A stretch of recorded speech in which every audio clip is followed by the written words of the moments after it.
25 திரு captain Vijayakanth அவரோட பிறந்த நாள். ஸோ சும்மா ட்விட்டர் பக்கம் சும்மா போகலாம் அப்படின்னு சொல்லிட்டு பார்க்கும்போது ஃபுல்லாகவே அவர் தான் இருக்காரு. ஸோ ஹாப்பி பர்த்டே கேப்டன் சொல்லிட்டு அது ரொம்ப உறக்க அவரோட உண்மைத்தனத்தை உறக்க சொன்ன நிறைய பதிவுகளை அந்த ட்விட்டர்ல நான் பார்க்க முடிஞ்சு. ஸோ அதை பார்க்கும்போது எனக்கு தோணுன ஒரு விஷயத்தை பற்றி தான் இந்த வீடியோவில் நான் பதிவு பண்ணலாம் அப்படின்னு சொல்லிட்டு எனக்கு தோணுச்சு. ஏன்னா எனக்கு பர்சனலாகவே ரொம்ப ரொம்ப பிடிக்குமா ஆஸ் அ கேரக்டரா ஆஸ் அ ஆக்டரா. ஸோ ஆஸ் அ ஹியூமன் பீயிங்கா அப்படின்ற மாதிரி கூட சொல்லலாம். ஏன்னா யாருமே இந்த நோ ஹேட்ரட் ஆக்டர்னு சொல்லுவாங்க சில பேர். அதெல்லாம் அப்படி இருந்தாலுமே கூட ஒரு சில பேர் நம்ம பொய்யா சொல்லுவாங்க. உண்மையிலே இந்த நான் ஹேட்ரட் ஹியூமன் பீயிங் அப்படின்னு சொன்னா அது விஜயகாந்த் தான் அப்படின்ற மாதிரி கூட சொல்லலாம். ஸோ இந்த 90s கிட்ஸ்லாம் இருக்காங்க இல்லையா, இந்த 90s அந்த 80s பீரியட்ல இந்த கிட்ஸ்லாம் இருக்காங்க இல்லையா, அவங்க விஜயகாந்தை தவிர்க்கவே முடியாது. அவங்க லைஃப்ல அவரை தவிர்க்கவே முடியாது அப்படின்ற மாதிரி கூட சொல்லலாம். ஏன்னா எப்படியாவது எனக்கு விவரம் தெரிஞ்சே கேடிவில ஒரு வீக்ல 1 டேவாவது விஜயகாந்த் படம் இல்லாம இருக்காரு. ஸோ அந்த அளவுக்கு பீக்கா இருந்த ஒருத்தர் அவரு. ஸோ அப்பவே ரஜினிக்கோ கமலுக்கோ டஃப் கொடுத்த ஒரே ஆக்டர் விஜயகாந்த் அப்படின்னு சொல்லலாம். அவரோட ஒரு புது ஜானரை செட் பண்ணாரு. பிலிம் ஸ்கூல்ல இருந்து நிறைய டைரக்டர் இன்ட்ரடியூஸ் பண்ணதும் அவர் தான் அப்படின்ற மாதிரி சொல்லலாம். ஸோ ஊமை பிடிக்கலன்னு சொல்லிட்டு ஒரு படம் இருக்கும். ஸோ அந்த படம் எனக்கு ரொம்ப ரொம்ப பர்சனலான ஒரு படம். பர்சனல்னு சொல்லிட்டு பர்சனல் ஃபேவரட் அப்படின்ற மாதிரி ஒரு படம். ஸோ அந்த படத்துல ஃபர்ஸ்ட் டைம் பிலிம் ஸ்கூல் டைரக்டரை கூப்பிட்டு டைரக்ட் பண்ண வச்ச படம். ஃபர்ஸ்ட் அந்த கைண்ட் ஆஃப் ஜானர் தமிழ் சினிமாவுக்கு அப்போ புதுசு அப்படின்ற மாதிரி கூட சொல்லலாம்.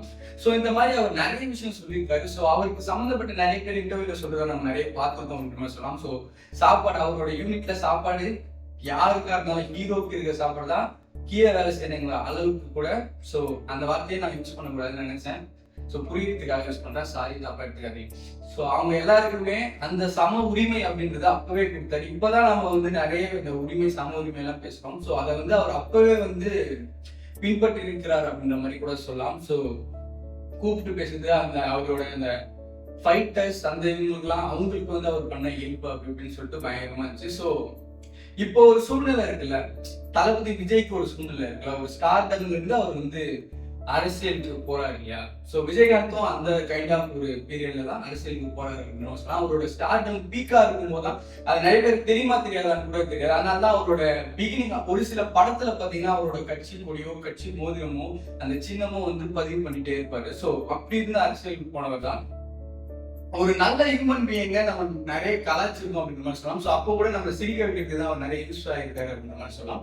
ஸோ ரொம்ப மக்களால் கலாய்க்கப்பட்ட ஒரு மனிதரும் அவர்தான். ரொம்ப மக்களால் அன்பில் பேராதரோடு இருந்த ஒரு மனிதரும் அவர்தான் அப்படின்ற மாதிரி சொல்லலாம். ஸோ அந்த மாதிரி மனிதர் நம்ம ஒரு டைம் பீரியட் வரைக்கும் அவர் கலாய்க்கிறதுக்காக ஒரு மீம் டெம்ப்ளேட்டா மீம் மெட்டீரியலாவே யூஸ் பண்ணிட்டு இருந்த நாம அவருக்கு உடம்பு சரியில்லைன்னு சொன்னோம்னா யாராலுமே தாங்க முடியல அப்படின்ற மாதிரி கூட சொல்லலாம்.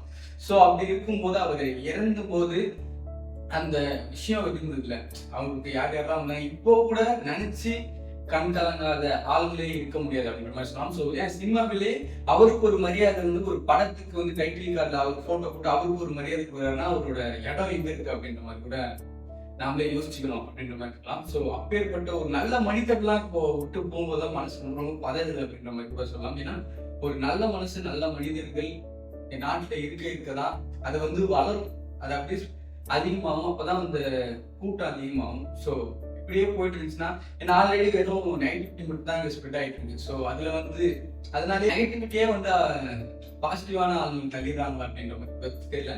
ஸோ அது பார்க்கும்போது எனக்கு இன்னைக்கு நான் ஒரு வீடியோ பார்த்தேன். அதுல சொல்றேன், எனக்கு ஜாதியும் கிடையாது மதமும் கிடையாது, நம்ம எதுக்காக வரோம், வேலை செய்யறதுக்காக வரோம், இன்னைக்கு வேலை இருக்கா மற்றவங்க நல்லா பார்த்துப்போம் அப்படின்னு சொல்லிட்டு ஒரு விஷயத்த ஒரு மனுஷன் அந்த பீரியட்ல அப்பெல்லாம் இருந்த ஒரு அந்த எப்படி சொல்றது அந்த அதிகாரத்தின் உச்சத்துல இருக்கும்போது அவர் அந்த அதிகாரத்தை பெற்று அதே மாதிரி அவருக்கு ஒரு நிறைய புகழ் இருக்கு. அந்த கருப்பு ஹீரோக்கள் அப்படின்லாம் சொல்லுவாங்க தமிழ் சினிமாவில் எல்லாம் கருப்பு ஹீரோக்கள் கருப்பா இருக்காங்க ஹீரோவா ஆக முடியாது அப்படின்னு சொன்னா அதை உடைச்சது ரஜினிகாந்த் விஜயகாந்த் அப்புறம் முரளி அப்படின்னு சொல்லிட்டு ஒரு கைண்ட் ஆஃப் ஆக்டர்ஸ். அதுல விஜயகாந்த் ஒரு முக்கியமான ஒரு இடம் இருக்கு அப்படின்ற மாதிரி வரலாம். ஸோ கேப்டன் அப்படின்ற ஒரு பேருக்கு பயங்கர பொருத்தமா இருக்க ஒரு மனிதர் தான். நீங்க அவர் ஆக்டராகவோ இல்ல பொலிட்டிஷியனாகவோ எதுவான தள்ளி வச்சுட்டு நீங்க ஹியூமன் பீயிங் தான். ஸோ அதனாலதான் இப்போ வரைக்குமே அவருக்கு அவரோட இந்த ட்விட்டர்ல இருக்க அந்த விஷயம் ஏன்னா இப்போ ட்விட்டர் யூஸ் பண்றது யாரு நமக்கே தெரியும், 50 வயசு பசங்க தான். அவங்களுக்கு அவங்களுக்கு எப்படி அவரை பத்தி எல்லாம் தெரியும்.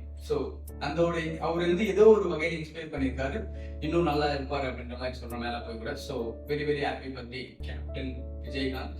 ஸோ உங்களோட அந்த மனசு எல்லாருக்குமே வரணும் அப்படின்னு சொல்லிட்டு நான் ஆசைப்படுறேன். ஸோ நானும் அதில் ஏதாவது ஒரு பங்கு பண்ணணும்னு சொல்லிட்டு எனக்கும் ஆசையாக இருக்கு. Very very happy birthday.